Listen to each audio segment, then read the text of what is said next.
तो हमें ये पता चलता है किडनी के बारे में कि किडनी की जो बीमारी है हो रही है वो बीमारी किस स्टेज पर है।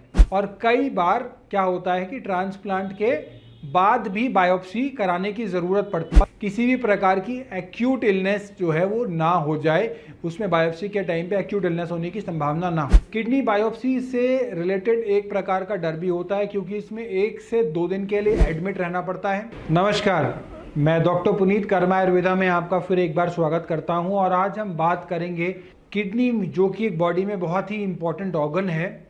और इस वीडियो में हम बात करेंगे किडनी बायोप्सी की कि किडनी बायोप्सी क्या होती है, इसकी ज़रूरत कब पड़ती है और कब नहीं पड़ती, और किडनी बायोप्सी से जुड़ी हुई बहुत सारी भ्रांतियाँ, बहुत सारी मिथ्स के बारे में, और एक्चुअली ये किस प्रॉब्लम का समाधान है और किसका नहीं है, ये सारी चीज़ें आज हम डिस्कस करेंगे इस वीडियो में। तो किडनी की जो हालत होती है वो कई बार गंभीर स्थिति में हो जाने के कारण किडनी बायोप्सी के प्रोसेस जो होते हैं वो डॉक्टर्स एडवाइस करते हैं। अब ये किडनी बायोप्सी होती क्या है? किडनी के बहुत छोटे छोटे पार्ट्स को एक मॉडिफाइड नीडल के द्वारा निकाला जाता है और उन टुकड़ों की जांच द्वारा किडनी से रिलेटेड कोई भी समस्या हो उसकी बहुत एक्यूरेटली अगर जांच करनी हो तो कई बार बायोप्सी एडवाइस की जाती है।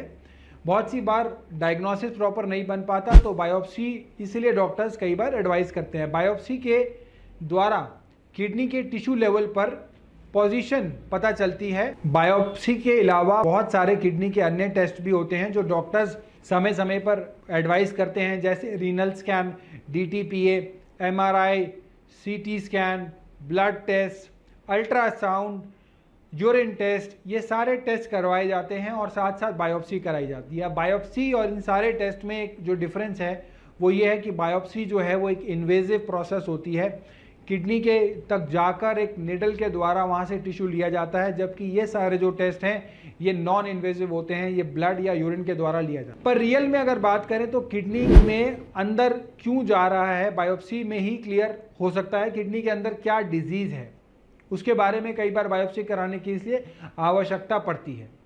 कई बार डॉक्टर्स को ये समझना पड़ता है कि किडनी किस स्टेज पर है, किस स्टेज पर आके डैमेज हुई है, तो इसीलिए भी कई बार बायोप्सी जो है वो एडवाइस की जाती है। अगर कई बार डॉक्टर्स इस बात से कंफ्यूज होते हैं कि उन्होंने डिसाइड किया कि क्या उसको ल्यूपस नेफ्राइटिस है पेशेंट को या फिर उसको डायबिटिक नेफ्रोपैथी है।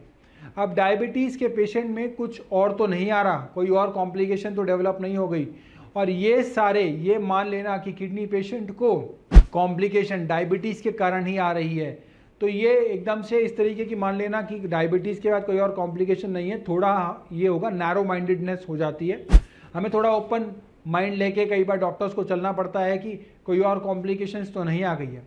तो किडनी बायोप्सी में ऐसे पेशेंट्स के बारे में करनी पड़ती है, कई बार करानी पड़ती है जब सिम्टम्स का क्लैरिटी में पता नहीं चल पाता, कुछ सिम्टम्स नहीं आ रहे हो, तो हमें यह पता चलता है किडनी के बारे में कि किडनी की जो बीमारी है हो रही है वो बीमारी किस स्टेज पर है। तो कुछ दवाइयों में चेंजेस करे जाते हैं, कई बार कुछ स्टीरॉइड्स का सेवन बताया जाता है अगर कोई रिवर्सेबल डिजीज़ होती है, depending upon the condition.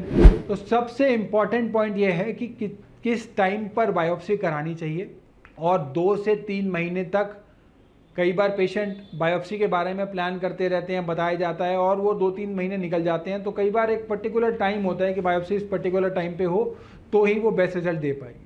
Blood pressure monitoring देखी जाती है, इससे पहले शुगर मॉनिटरिंग की जाती है, सब चीज़ें देखी जाती हैं कि सब चीज़ें कंट्रोल है कि नहीं है। अब जो एक इम्पॉर्टेंट पॉइंट ये होता है, कई बार बायोप्सी एडवाइस की जाती है तो पेशेंट्स कंफ्यूज हो जाते हैं कराएं या ना कराएं। देखिए, कई बारी अगर कई ऐसी स्थिति आ जाती है जहाँ पे बायोप्सी को अवॉइड किया जा सकता है, लेकिन अगर कोई डायग्नोसिस नहीं बन रहा, कुछ बिल्कुल समझ नहीं आ रहा, तो उस केसेस में कई बार बायोप्सी करानी पड़ती है। तो ऐसे केसेस में सिर्फ बीपी और शुगर को कंट्रोल करके तो है, उसके साथ साथ अगर हमें एग्जैक्ट प्रॉब्लम का पता चलता है तो उसको भी जल्दी से हमें कंसिडर करना चाहिए। किडनी बायोप्सी से रिलेटेड एक प्रकार का डर भी होता है क्योंकि इसमें 1 से 2 दिन के लिए एडमिट रहना पड़ता है और ध्यान रखना पड़ता है।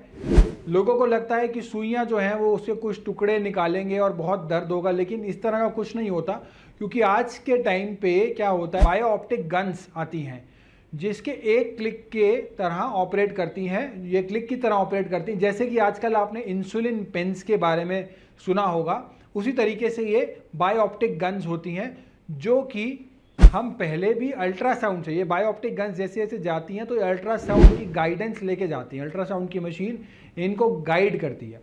अल्ट्रासाउंड से मार्किंग की जाती है, मार्क किया जाता है, और lower pole of the kidney या ट्रांसप्लांट केसेस में हायर पोल, और कई बार क्या होता है कि ट्रांसप्लांट के बाद भी बायोप्सी कराने की ज़रूरत पड़ती है। बहुत सी बार ट्रांसप्लांट के बाद इन्फेक्शन होने के चांसेस बने रहते हैं, वायरल इन्फेक्शन हो गया, बैक्टीरियल इन्फेक्शन हो गया, ट्रांसप्लांट फेल होने के चांसेस बने रहते हैं, तो बायोप्सी का कई बार वहाँ पर भी इस्तेमाल किया जाता है। तो किडनी बायोप्सी से पहले पेशेंट के यूरिन टेस्ट और ब्लड टेस्ट कराए जाते हैं। साथ ही साथ अल्ट्रासाउंड एग्जामिनेशन से यह कंफर्म किया जाता है कि पेशेंट की 2 किडनी है या एक ही किडनी है। बहुत सी बार बहुत से लोगों में केवल एक ही किडनी होती है और उनको ज़िंदगी भर पता नहीं चलता अगर वो अल्ट्रासाउंड ना कराएं, और वो हेल्दी भी चलते रहते हैं, एक किडनी भी उसी तरीके से काम कर रही होती है। तो यदि एक ही किडनी है तो उस केसेस में बायोप्सी के टाइम पे और ज़्यादा प्रिकॉशंस लेनी पड़ती हैं, क्योंकि किसी भी प्रकार की एक्यूट इलनेस जो है वो ना हो जाए, उसमें बायोप्सी के टाइम पे एक्यूट इलनेस होने की संभावना ना हो।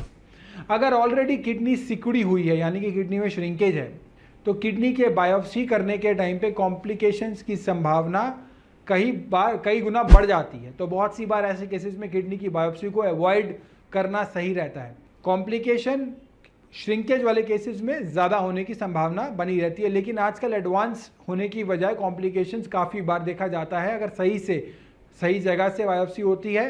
कॉम्प्लिकेशंस जो होती है वो आज के ज़माने में काफ़ी कम हो गई हैं, लेकिन फिर भी कुछ एक परसेंटेज केसेस ऐसे रह जाते हैं जो किडनी बायोप्सी के टाइम पे किडनी खराब हो जाती है, जो लगभग 2-2.5-3% के आसपास होते हैं, जब किडनी बायोप्सी के टाइम पे भी ब्लीडिंग होने की संभावना हो जाती है बायोप्सी के टाइम पे, या बीपी डाउन होने की संभावना भी बनी रहती है। इसलिए बायोप्सी को हमेशा एक अच्छे सेंटर से ही करवाना चाहिए और बहुत ही ध्यान से एक्सपर्ट गाइडेंस के अंडर कराना चाहिए।